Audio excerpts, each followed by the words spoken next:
Hello, everyone. My name is Anais, and I am the Founding Community of Practice Analyst. Welcome to our first webinar of 2025. We are really happy to continue this series of events with the IFAD's Inclusive Rural Finance Network.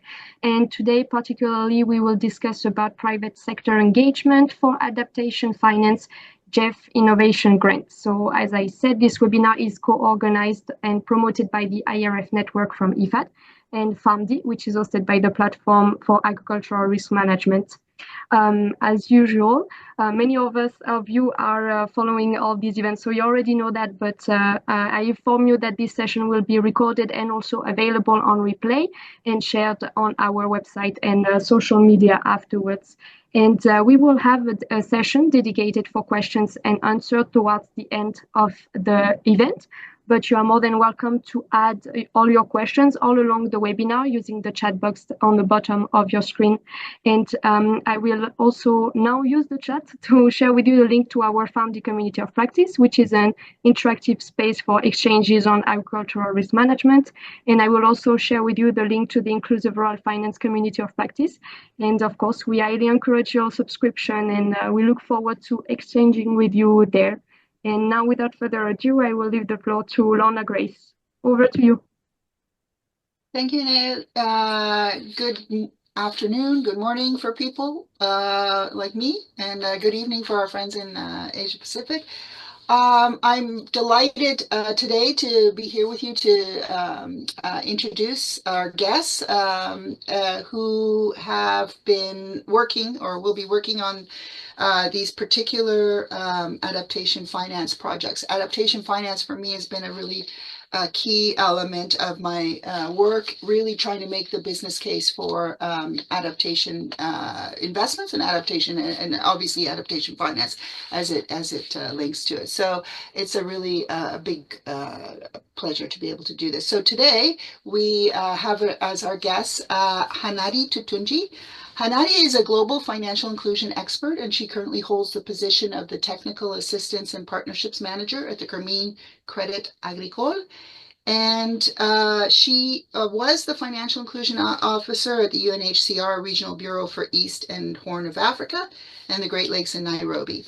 She's worked for the IFC, and she has more than 20 years of experience in financial inclusion, including working with and supporting Her Majesty the Queen Maxima of the Netherlands, who many of us know, and she's as the UN Secretary General Special Advocate for Inclusive Finance.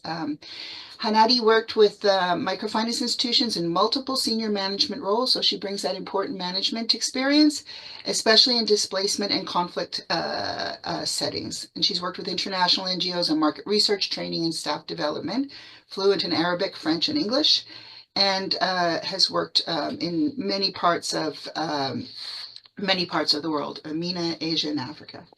I also have the pleasure to introduce as well Davide Forcella, who is the director of the Just Sustainability Transitions Institute.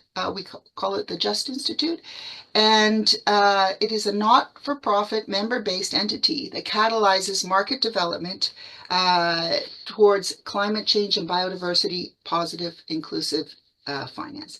So Davide is also the lead expert and previous head for 10 years of the Green Inclusive and Climate Smart Finance Action Group at the European Microfinance Platform, and associate researcher in Green Inclusive Finance at the Center for European Research in Microfinance. He has 20 years of professional experience and 14 years of experience in inclusive finance and data smart and digital finance, in climate, agriculture, biodiversity, and green finance, and it's across the world, across the globe. He is an expert in a number of different things, and I won't go through them all. A lot of multi-syllable words here. Multi-stakeholder projects, financial, non-financial products and services development, implementation as the management and coordination experience, climate and ecosystems risk management, green strategies, social, environmental, and just transition scope. So very much on the product development and management as well. So both of our guests today are here to give us some insights in the projects that our IFAD colleagues have been developing and working on, I believe just started. And I'm going to turn now to Mark, who's been sort of the engine of this from the IFAD side anyway, and ask him to give us a few comments and details on these projects. Thank you. Over to you, Mark. Thanks, Lorna. Thanks, team, Anais, everybody. Look, I feel like following up on the introductions to our two guests, I go, wow, what have I done in my life? We have very, very deep expertise in the room today. So I just want you to take advantage of that in the questions and answers. We've always had for these events, you know, sort of an open, relaxed format. I think it's one of the things that makes it different in some respects. But don't be fooled. The expertise here is unbelievably deep. And this is important because, as you all know, you know, we just sort of revamped our whole view to private sector operations, and with the new strategy that came out for 2025 to 2030.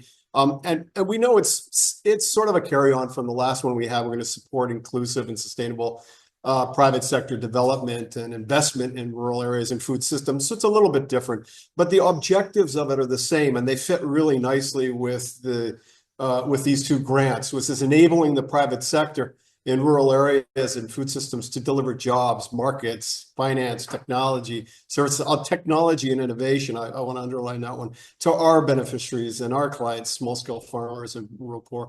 And importantly, very importantly, to catalyze private sector finance for investment in inclusive, sustainable, and resilient food systems and transformations in rural areas.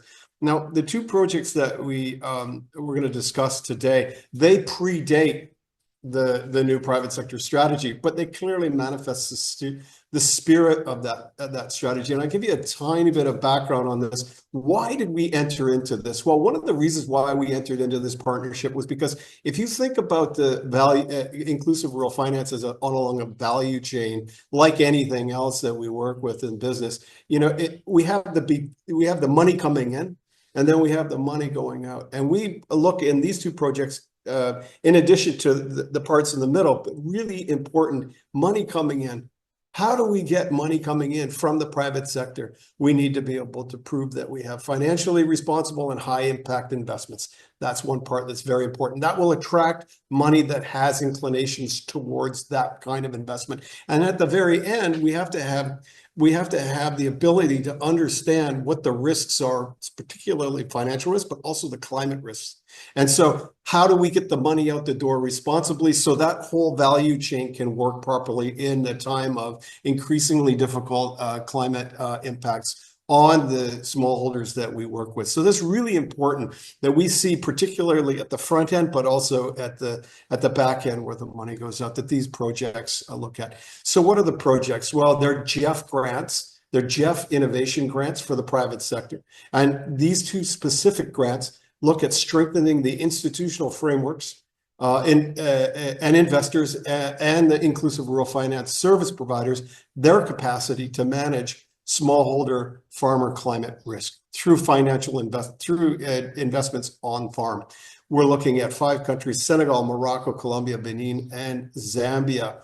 And the components, there's 3 major components that cross them. One is the establishment of a climate change adaptation certification system for portfolios of loans to smallholders, and that's a BNPP is more doing that one. An establishment of a blended finance facility or vehicle, that's Grameen Crédit Agricole, and then piloting a blended finance vehicle, again, Crédit Agricole. But it's more than this. I'll let them get into it, but those are the big strokes. But I also wanted to say, you know, in closing, sort of, that getting from this whole idea that started well back, I mean, 4 years ago when Jonathan Agaway, our colleague in ISA, and then with WCA, introduced us to a group called YAPU Solutions. And YAPU had this climate credit risk app, and they wanted to go to the field and test it. And we got a CDI, internal CDI grant, innovation grant to do so in Sudan. And it worked really well. They were fast, they were professional, they moved quickly. The financial institutions loved them. Unfortunately, a civil war broke out before we could finalize the model. However, that's about, you know, that simple meeting that Jonathan introduced us to that group was the beginning of all this technological innovation change that we're seeing on the ground now. And we're bringing into IFAD, which is increasingly important. We know that senior managers go out and talk about our ability to be technologically innovative and to advance inclusive rural finance on the ground. And we can't do it alone. We need partners like Grameen Crédit Agricole and BNP Paribas. So, you know, I think I'll just end by saying that by these two grants, and you'll learn about them as, I don't want to introduce them, you'll learn about them, but they really, really took a long time to get through because we're not necessarily well set up for private sector. And I just want to do a shout out to the divisions that really helped us out. It was LEG, FMD, amongst others, really put their nose to the grindstone and really helped us work with the policies and procedures that we had in place, but also a shout out to Grameen and to BNP Paribas because they had to suffer UN policies and procedures that most private sector institutions would not do. And so together, I mean, it was a very collaborative and challenging experience. But now that we're on the ground, we really hope that things will go smoothly. IFAD will take an oversight role, but the implementation will be with the Just Institute and BNP and Grameen. So with that, I give it back to you, Xavier. Thank you, Mark. That was a great introduction, I think. Without waiting too long, we will give the floor to Davide and Anadi. Again, thank you to the two of you for being with us today. So basically, we will split the session today into sessions, two subsessions. The first one, we are going to discuss the conception of the project, why the Just Institute and BNPP, and why the Grameen Crédit Agricole Foundation have decided to go for these grants, why they have decided to go for this project, what's the rationale behind. So at first, we will hear them about the conception, the process of conceptualization, why they submitted the proposition, why they believe in this project. And they will say a few words about the actual content of the project. Davide will speak first, and then Anadi will follow. And in a second time, we'll discuss about some previous experiences where, similar to these grants, they have worked on facilitating finance for climate change adaptations for rural smallholders. So thanks a lot, everyone, again, for being with us. Davide, please, the floor is yours. So thanks a lot for this multiple introduction. And so now let's say everyone is waiting a lot. So now we need to try to deliver. So I have the pleasure to be here with all of you. And thanks for everyone is participating to, first of all, tell you a bit of a story. Yeah? Because what Mark clearly said, this is like is a first step, but is a first step that's is the end step of another long journey. Yeah? Mark, for example, mentioned the name of Jonathan. Jonathan, that probably you know, is part of IFAD and has been part of the Green Inclusive and Climate Smart Finance Action Group within the European Microfinance Platform since probably 10 years or so. And since 10 years, since I've been pleasure to lead this group, that is a group that try to shape how inclusive finance can support green transition, and in particular adaptation to climate change and mitigation to climate change, can work together and can find common standard. And we always have long and deep discussion on the standard we have that finally concretized in the meeting that Mark was saying, where 4 years ago or so, we discussed together now with Yapu, that is a consulting and technological firm in Germany, Mark, Jonathan, another colleague in IFAD, to say, hey, there is possible ground maybe to operationalize things that already IFAD is doing with the help of inclusive finance and technology. And that was the beginning of actual operationalization. And then at a certain point came up, I think, the great idea from the GEF, Global Environmental Facility, to give the microphone to the private sector directly and say, look, what would you like to do in case you will be granted some money? Yeah? And this special grant is very interesting for that case because there was this call for proposal and everyone can apply in principle. And personally, what did I did? I look around and I check who among the private private actor within the private sector are interested eventually to move into innovation, and they knock the door to two institutions, one BNP Paribas and the other Crédit Agricole Microfinance Foundation, where we're here with Anadi and say, look, we have been working into this action group. Also, BNP Paribas and the Fondation Grameen Crédit Agricole are part of this group in the European Microfinance Platform. And this is a unique opportunity to try really to put together the learning we have so far from various institutions, as well to mobilize your partner, your microfinance institution that can eventually help us to channel money for adaptation for smallholders. And we can use this grant to shape further the technology and methodologies needed to do so. So how we can monitor it, how we can make sure the smallholder have the guide capacity to receive money from microfinance institution, and this microfinance institution how to allocate this money, and then eventually report to the investors that will be willing eventually to reward them with better financial condition. And the Fondation Grameen Crédit Agricole and BNP Paribas clearly raise the hand and say, that's good. That's a good opportunity. And then start the long journey to submit, as Mark said, the grant, write it down and structure. But the key thing is, why did we do it? We did it because there is a perception in the private sector market, that's, as Mark is saying, two layers. One is the one that are actually giving grants or specifically loans and other financial facility to smallholder and rural community on the needs of specific instruments to support this transition of smallholder. And there is clearly the needs from also the investor part to be able to channel this money. And when they look into this project, they say, look, what are the things we are missing? And we think we are missing typically is capacity.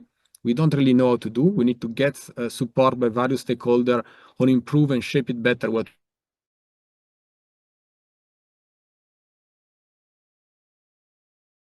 we do. That is a smallholder, and that's clearly reflect with what Mark was discussing, technology. How do we trace it? How do we make it operational? How do we make it cost efficient? And the third one is we need to have the right instrument. It means what financial instrument we can have, like Mark was speaking about blended finance, we will learn about SLS, sustainability linked loans, etc. So that we are able to accompany this transition.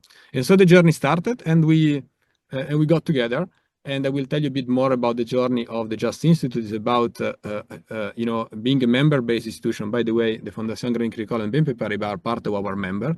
So we'll play both the technical lead in both projects. And let me maybe move forward to don't take too much time to tell you about what is the project about from the BNP Paribas, and I leave to Anadi to tell about the history in a bit more in detail what the project with the Fondation Grameen Crédit Agricole will be. So in the case of the project of BNP Paribas, you see here, the main scope here is to improve traceability of funding. So if you speak to a bank, and the bank will like to eventually, he has his own strategy, the willingness to support climate change adaptation, the big problem it will have is, okay, what is the metrics? And how do I make sure that's where if I put money somewhere, that really contribute to the scope? And the second one is, what are the delivery channels? So how do I make sure that these things do not only reach my corporate client, but actually reach, their client? It is the client of the client, and eventually micro enterprises, etc. So for the second one, we had to introduce the inclusive finance world, as Mark was saying. So big banks will not be in general able to disburse a loan of 1,000 euro, 500 euro, etc. to smallholder in developing country, but they can refinance financial institutions that are there since 20, 30, 40 years or more, that are very well equipped to finance smallholder and rural communities, and they very much know the local reality. So we, in this project, we are going to work with up to 15 IFSP. IFSP is called Inclusive Financial Service Providers in 5 countries, Morocco, Senegal, and Colombia. The choice was actually done for various reasons. I can answer questions if you have, but also specifically to have a sort of a hub that if this thing is working well, we can expand in West Africa, we can expand in Latin America, we can expand in the MENA region. And the idea, what are we going to do there?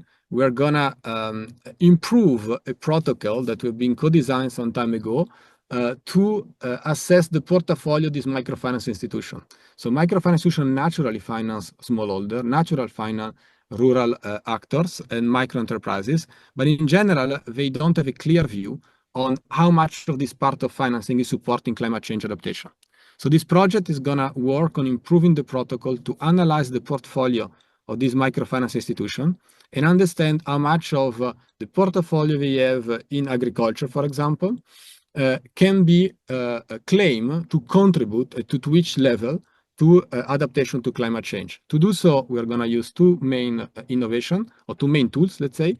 One is a framework that was developed quite some time ago with United Nations for Environment to actually identify nature-based solution, EBA solution, that and have a way, a process to define how much they support climate change adaptation. We start from that, we're going to improve it, we're going to better define the taxonomy, we're going to shape the taxonomy of nature-based solution and technology that will qualify and to which extent we support adaptation, also in contribution with you guys from IFAD, of course.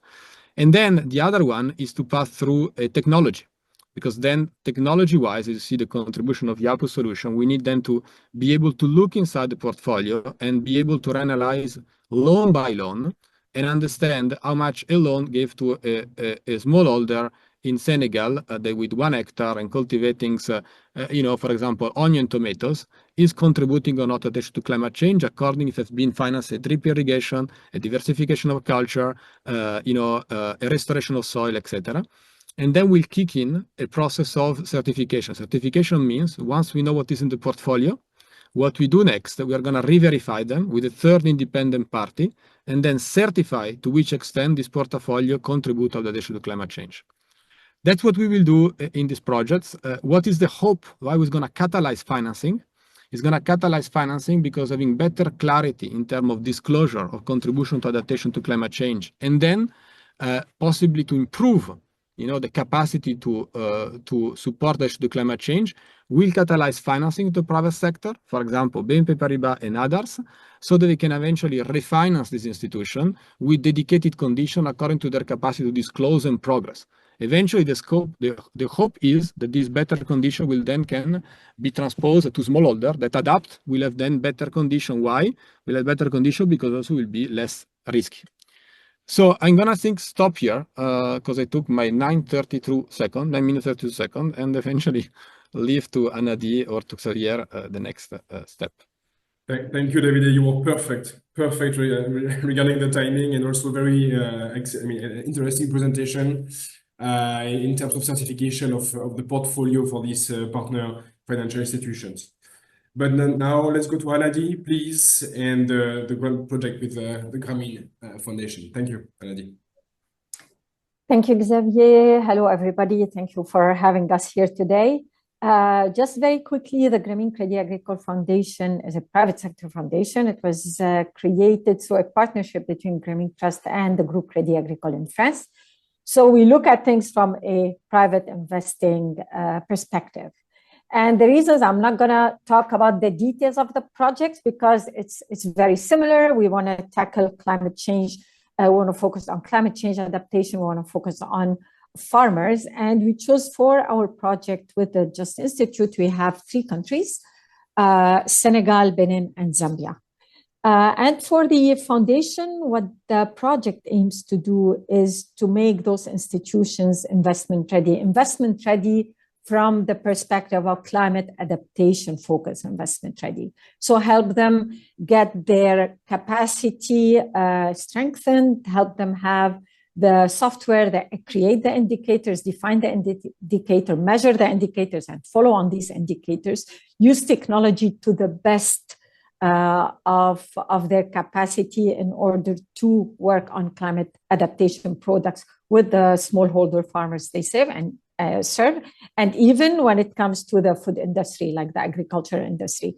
So not necessarily only the agriculture side. So it's all over the value chain.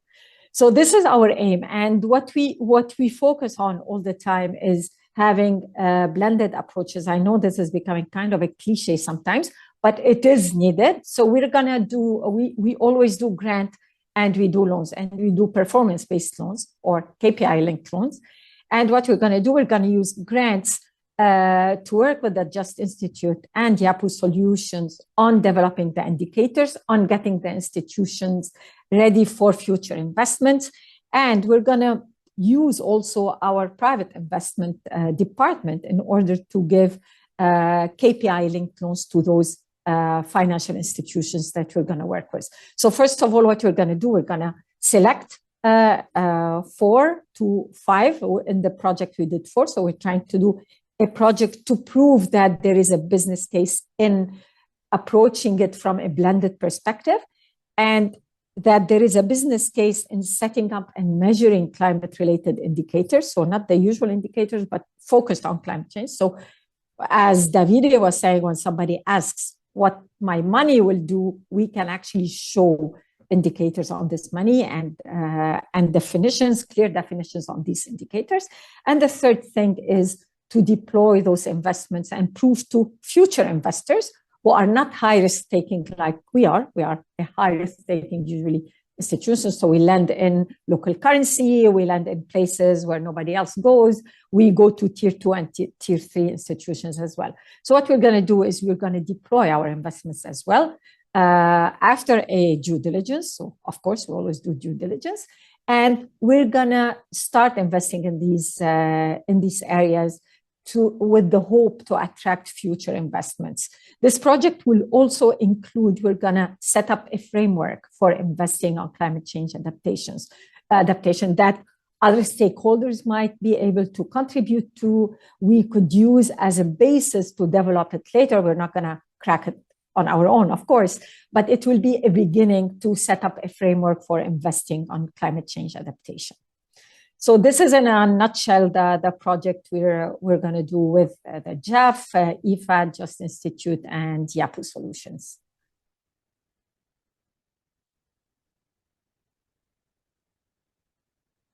Sorry. Thank you very much, Nadi. It was had some issues with my microphone. Thank you very much, Nadi, for this great presentation as well. And you actually allowed us to catch up some time that we had lost in the beginning of the presentation. So the next step now is to move to the second part of the discussion. We have 20 more minutes to discuss about you guys' previous experiences where you had to manage similar grants. You work on facilitating finance for climate change adaptation for rural smallholders. So let's get back to Davide on these aspects. Davide, please, not more than 10 minutes as previously. Thanks a lot.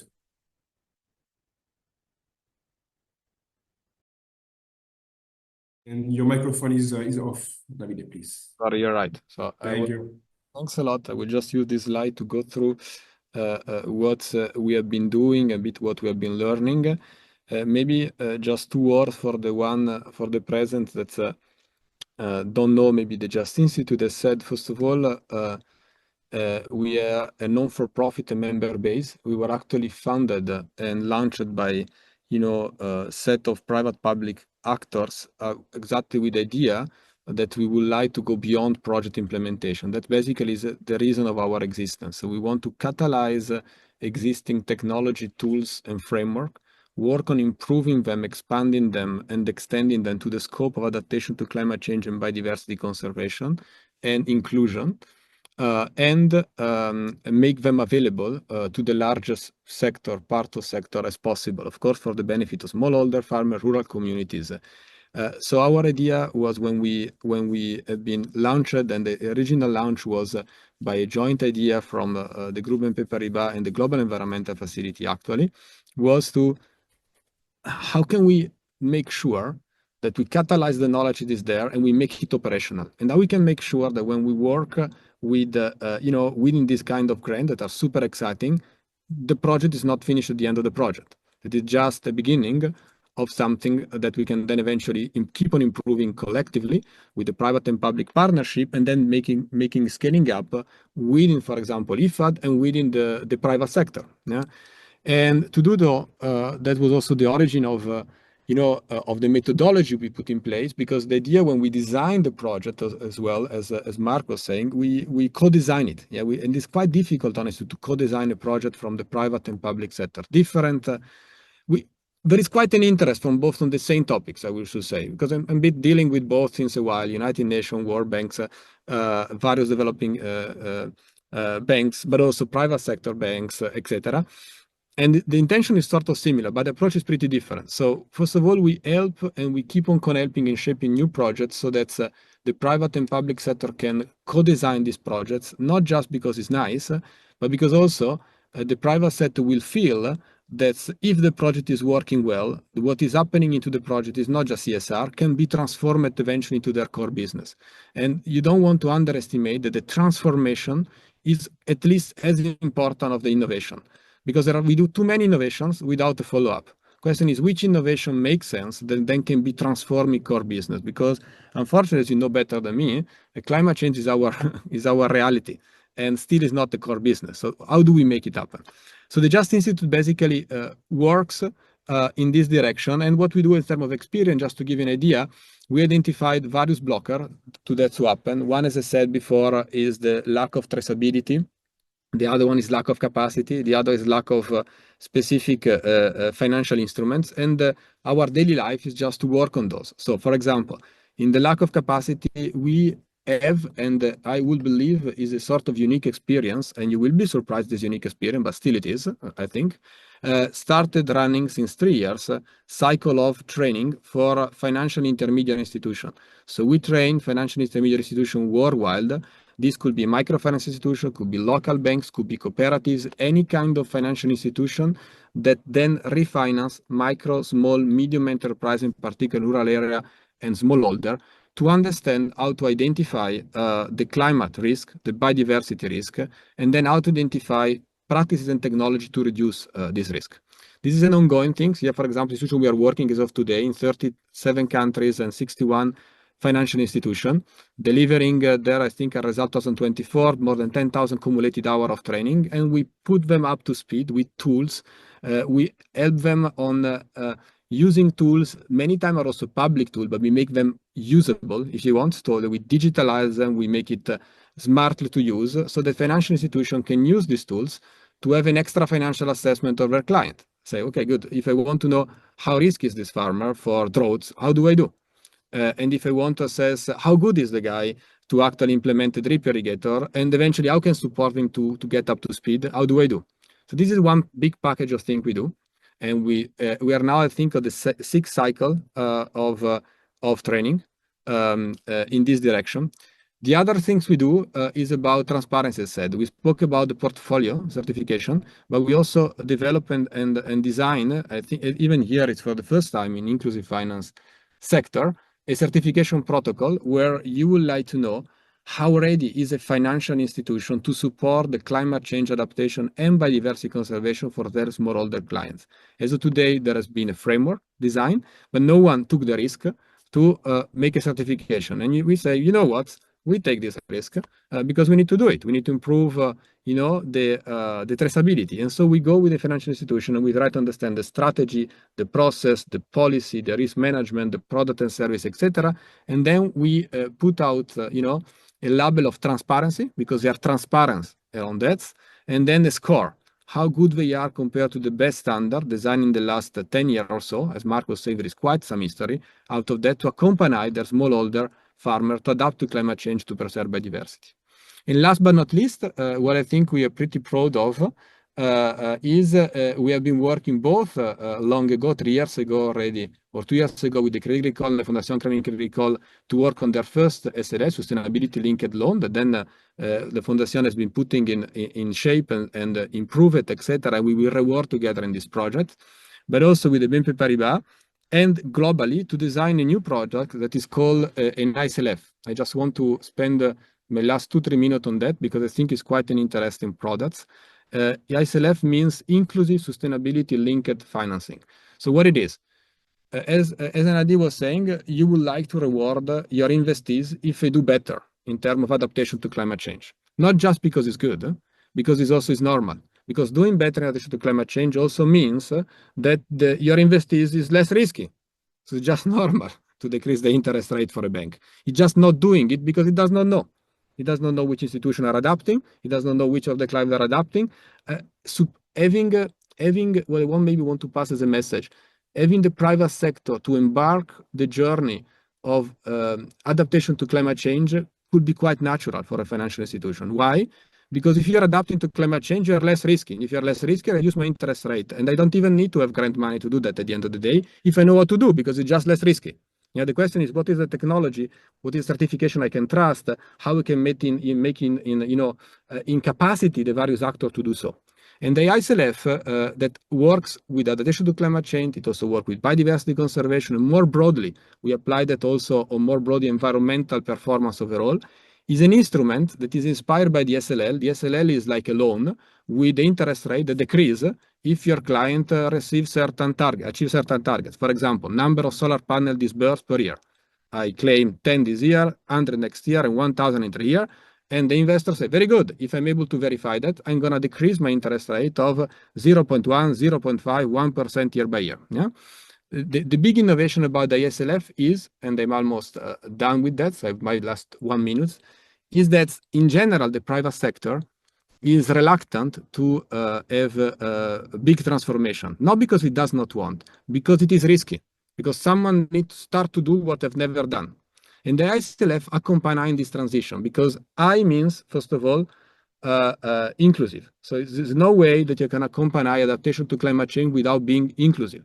Let's remember that the easiest things to do to adapt to climate change is just to avoid bad investment that are too risky. You don't want that the private sector does it. You want that they are blocked in, they need to be adapted to climate change and inclusive, yeah, including the ones that are vulnerable. That's the reason of the I. Social and environmental together. S is sustainability, is environmental.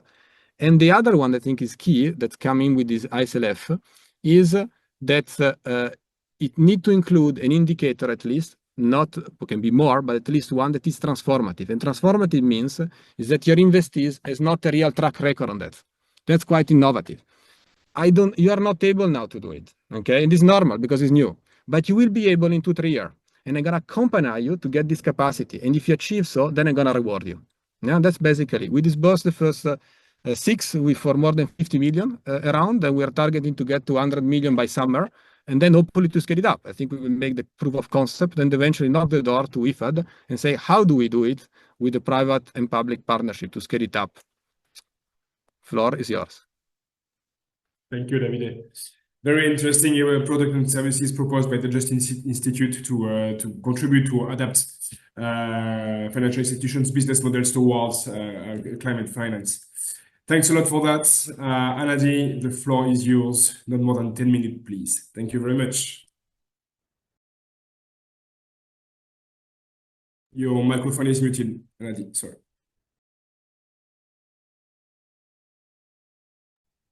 All right, I hope you can hear me. So thank you, everybody.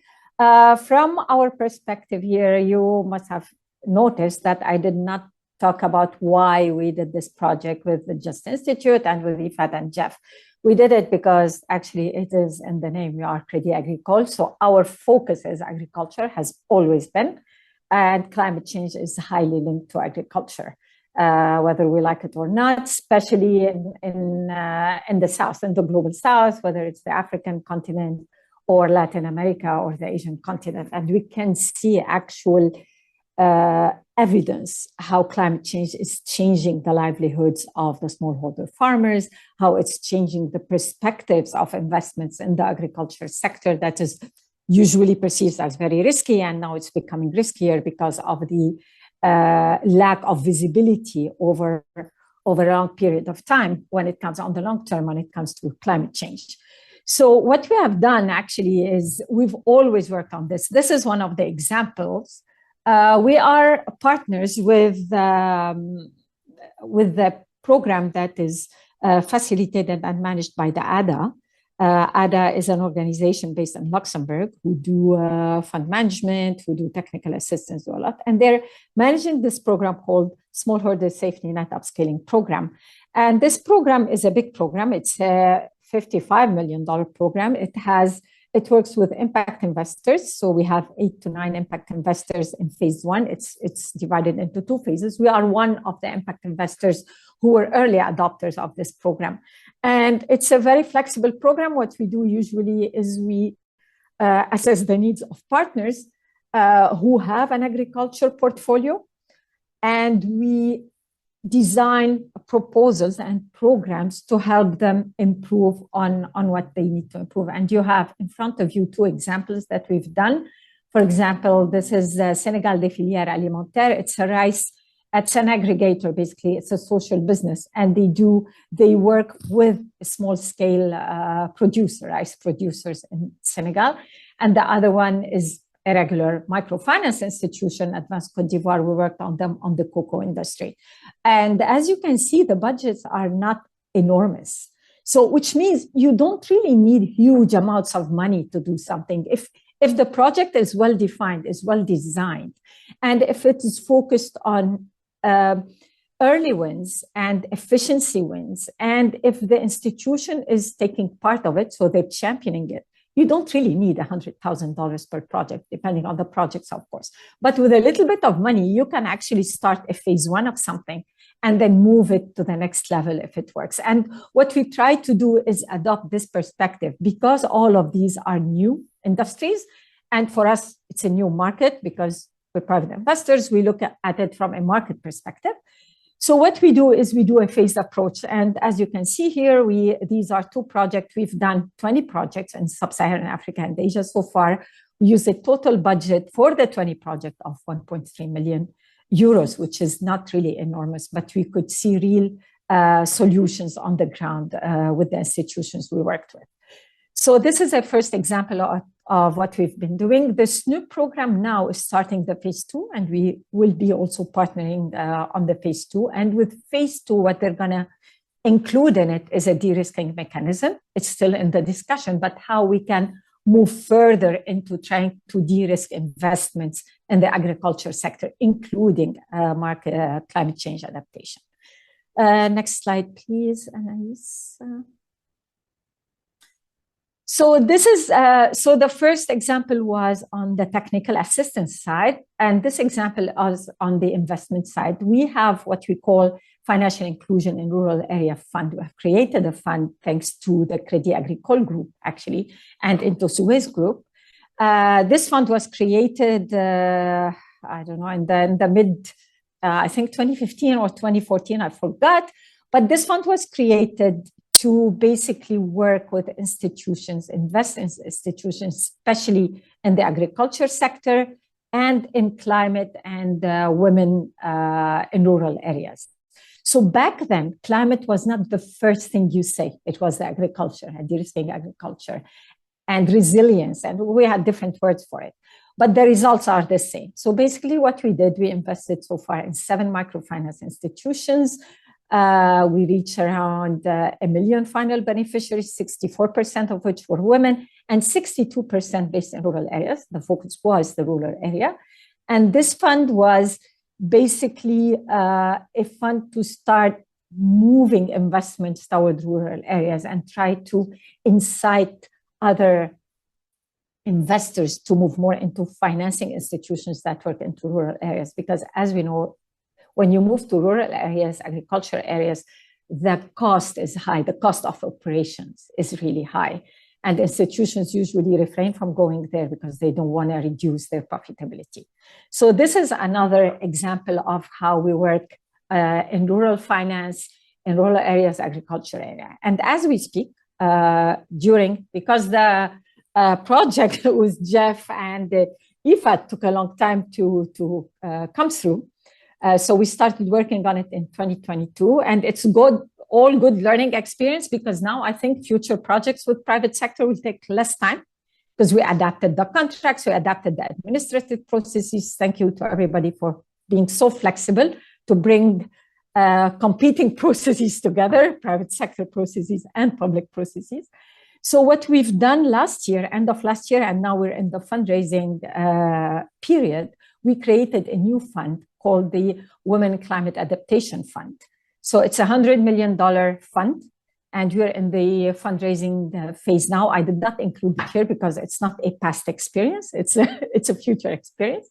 And it focuses on climate adaptation and women specifically, mostly focused on Asia and also Africa, but bigger focus on Asia. And what I just finished doing is creating the concept note for the technical assistance facility that will accompany the private investment. And in this fund, what we're going to do is exactly do KPI-linked loans to institutions to invest in climate resilience. So this project that we're working on now, despite it being small, $400,000 total with IFAD and Just Institute, the results and the experience of this process will feed into the $100 million fund that we just created. And I think that's all on my part. Thank you. Thanks a lot, Hanadi. It was a great presentation as well. Great also to see the large number of beneficiaries that the FIR Fund, for instance, has reached with a big result in rural areas, 62%, if I'm not mistaken. So we clearly have many questions, and I would have many questions, but I don't want to steal now the time for the audience on this aspect. So I'm handing over the floor to Lorna, who is going to handle the Q&A session. Now, Lorna, over to you, please.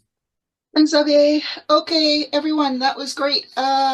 We have some questions and on the chat, and I think a lot of them are a little bit about how to get selected and those kinds of things. So maybe instead of specifically answering, can you work in South Sudan or in Colombia or whatever, maybe you could, and I don't know if this is for Mark or for Davide or Hanadi, but maybe you could give us an idea a little bit about how, at least within these projects, how you sort of select the financial institutions. What are the key things that they need to have in place, or what their objectives are, or sizes, or anything like this that can give some people a little bit of depth and insight into the process. Thank you.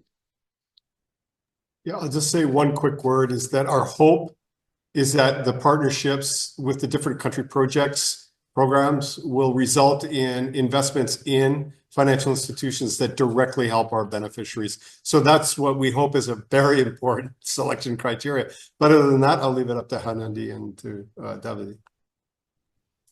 So I can start by saying I'm trying here to share my email on the chat, but it keeps giving me directly to Davide chat. I don't know why I cannot chat to anybody else.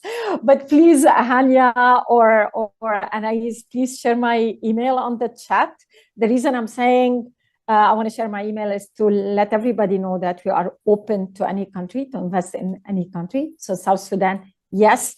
We have never been into Latin America, so this is the only region where we don't have investments just because of our capacity issues. It's nothing more. But Sub-Saharan Africa, we're open.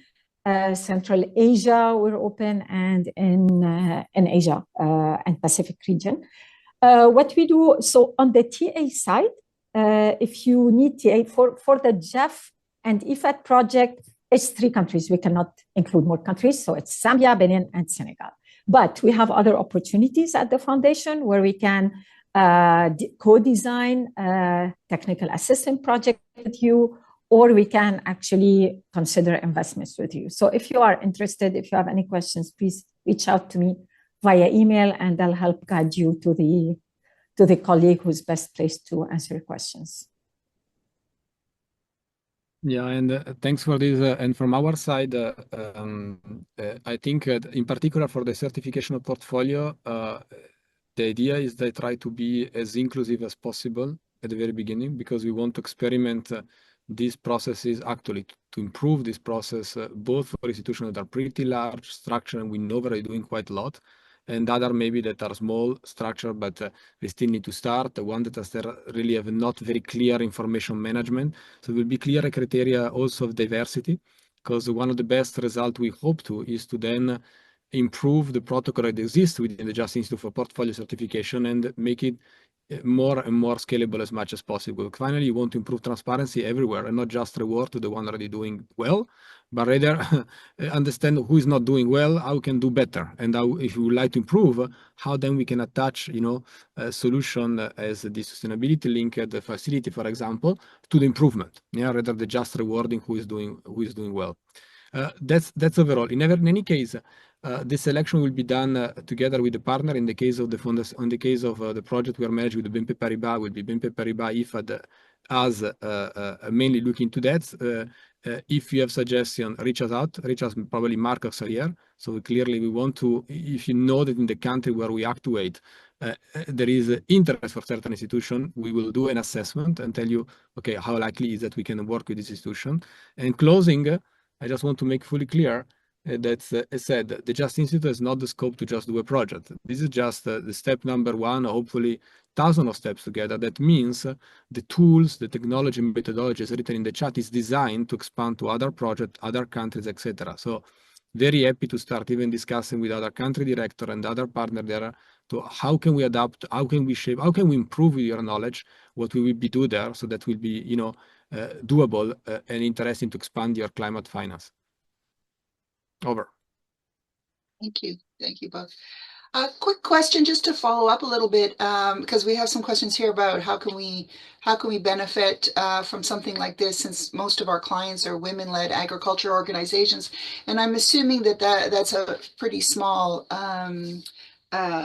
would be a very small, if they were doing, say, on lending, be fairly small financial institutions. So in terms of when you're selecting your partners for financial institutions, do you also try to look at sort of their methodologies, their products? Do they work with, for example, do they lend to, obviously you mentioned MSMEs, but also do you look at whether they lend to groups as well as individuals to try to get a fairly diverse selection, or the best way to get the money and the technology out there? So that's a question is for that. So from our side, what we try to do is incentivize the market. So we're kind of product agnostic, we're kind of market agnostic as well. They can work in rural and urban areas, they can work on agriculture and other things, but it needs to be linked to our strategic priorities, which are agriculture, climate, women, and digital technology adopted to increase efficiencies, you know, for efficiency gains, for productivity, etc. However, we never force our clients. We believe that the institutions on the ground, they know best. We cannot go and teach them about their own. They manage their business. It is a real business. They seek profitability as we do. So it's a partner relationship, client investee, but also a partnership relationship. So what we try to do is to get our due diligence in a smart way enough to identify the gaps that we need to bridge with them. So in addition to the loan that we give, if we want to invest in that with the institutions, we identify the areas of improvements or of innovation that they need to do. For example, if they don't do climate adaptation specifically, but they have a lot of agricultural product, you can see sometimes they're adapting without even knowing that they're trying to adapt their product, the seasonality of the product, the interest rate of the product, etc. So they try. And then what we do is sometimes design a technical assistance program that will accompany them to improve this capacity or to build on this capacity. So we try to approach it from different perspectives in order to help the market advance further, and in order always to motivate other investors who are risk averse to invest in these markets or in these institutions. Thank you, Hanadi. I don't know if, Davide, you had something else to add, but if not, I wanted to just add one more question that I would like you to answer. That they mentioned, how do private banks, this is what you were talking about around risk and profitability, how do private banks currently perceive the profitability and risk of green finance compared to traditional models? And given that financing costs are based on those two parameters, and I think you discussed this a bit about the issue about it's good business to lower your risk, and your technology and your products help with that. But I'd like you to, this is really for me a real critical thing. I do believe that with proper finance, with proper adaptation investments and activities, you lower the risk and it makes it more attractive. Can you expand a little bit more, Davide, on this, if you could? Yeah, no, thanks a lot for that. So, so the topic is relatively straightforward, but the context is pretty complex. Means, first of all, we have been assessing since long. I was doing quite some research in the 10 years ago back already since a while, there is a trade-off between profitability and environmental performance, because that clearly is a question. So are the one doing more environmental performance less profitable because they spend more money, or vice versa? And the original answer was pretty interesting, that there is no correlation. That means it's not more or less profitable. That was back in time. Yeah? That was interesting because the hypothesis back in time was, no, it is more costly. Yeah. So it was breaking already an idea. It's not just more costly. There are institutions that does and there's higher cost. Institutions that does it are more profitable. Yeah. So, but that was the beginning of the story. And in the last 15 years, we've been seeing an approach toward green finance, because I saw in the question was green finance, with many times with a financial institution toward an angle of risk management. And this is sort of a game changer, because if green finance help to manage risk, is basically bring its backs on the standard metrics that a financial institution, the main thing it does is managing information and risk. Now the question is, how is perceived, what is perceived and what is real? An institution that adapt to climate change, an institution that's better offer to the clients with more sustainable product, eventually attack on more rewarding value chain, of course, is in better shape than the one that does not so. But the question is, how much is the cost to accompany them to do so? Yeah, how much is the cost to make sure that it is transparent, clean, and there's good data managing app that can show that it's doing the things, that can give a signal to the market. And that basically is the perception many times of various private investors we speak with, is that, yeah, I would love to do so, but I don't know what my clients are doing, and I have not the metric to judge it, and probably they're not able yet. So the question is, how do we accompany this? Once it's there, I think is quite a fulfilling prophecy. I just want to add two things. Sorry, I know I go a bit over time, but I think are relevant. One is sustainability is key into adaptation. We need to make clear that when you do like biodiversity conservation or rather like positive green aspect, they provide an added value in adaptation. So you want to adapt by making use of nature or by making use of other sustainability topics that you have double rewarding. One, because you reward your investor in two ways, their sustainability policy, etc. Second, because you lower their financial risk. Yeah, that I think is key. The other is also because you attach to a word that is coming. The word coming is different from yesterday. If you adapt in a sustainable way, you will be off on another side.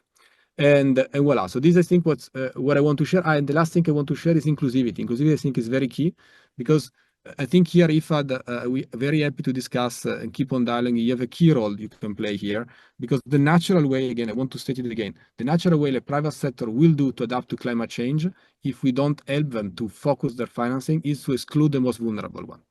That's natural, because when the climate change will become too hard, their assets in which they invest are too risky. And if you don't develop the traceability and the capacity in the meantime, just certain populations, certain activities, certain countries will be left out. Now the war is, while climate change is getting up, how working together, we have the instruments so that will not do so, rather value the social inclusivity as part of adaptation, because we'll make more sound society, more client, and so we'll come back into the private sector minds. But this is the place where you need to help them rather than the funding, etc. That will be funded out. Great. Actually, man after my own heart, really. It's exactly what you have to do.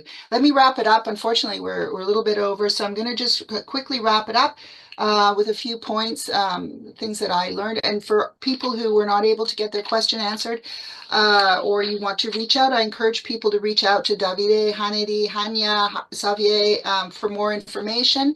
I think the people have IFAD's emails, and we have some emails also on the chat list. So just a few things here is that in a couple things I learned, project development in the role of inviting private sector to help to really design the project, I think is important, and this is for us in IFAD to understand the market needs and to help provide the sort of the real value added for our interventions. The second thing, and I want to do this fairly quickly, is the importance, the continued role of importance of capacity building, technology, as well as financial resources in doing these kinds of things. So I think that's important, and how that's financed, whether it's through grants or loans, is important also. And finally, I think it's sort of what we were trying to encompass a little bit, and Davide ended it on, was really investing is in climate change, whether you're a financial institution or you're a farmer. If you're investing in the activities and needing a loan, I think the idea is it does lower your risk. So it lowers your risk, not just today, but also for the next 10 or 15 years as through the adaptation. So it allows you to lower your risk, you run your business, and you can also, you're better able to absorb finance or to deliver finance. And I think that those kinds of, to me, that was, it reinforced a lot of what I truly believe is that this, it's not impossible, because in the end, this is, the future holds this uncertainty for people, and it holds climate change, and people need to be able to adapt, and these types of mechanisms and projects help them do that. I think that's about it, because we are over time, and I invite Annette, do you want to close, please? And thank you very much to our guests. I appreciate it. Very good discussion. Next time we need a little bit more time, but I really do appreciate it. Please reach out to them if you need further information. Thank you. Yes, thank you all very much for following this live, and of course, thank you for our amazing panelists. And for the IRF team, it's your last event, Mark. So thank you for that. And hopefully we will have another event soon. So have a good rest of the day, everyone. And thank you all for following. Bye.